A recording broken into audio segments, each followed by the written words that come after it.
গাধা বাঘের সাথে তর্ক করছে। বাঘ বলছে ঘাসের রং সবুজ, আর গাধা বলছে না, ঘাসের রং নীল। তখন গাধা বলল, আরে ভাই, তর্ক না বাড়িয়ে চলো, আমরা দুইজনে বনের রাজা সিংহের কাছে এর সমাধান চাইবো। সে আমাদেরকে বলে দেবে তুমি সঠিক না আমি সঠিক।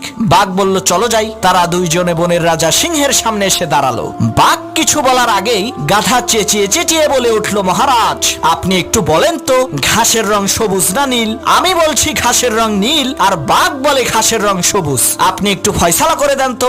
সিংহ বলে, এই ফয়সালা পরে করব, আগে বাঘের ফয়সালা করি। সিংহ বাঘকে উদ্দেশ্য করে বলল, বেটা বেকুব, তুই এই বন থেকে বের হয়ে যা, আগামী 1 মাসের মধ্যে এই বনে প্রবেশ করবি না।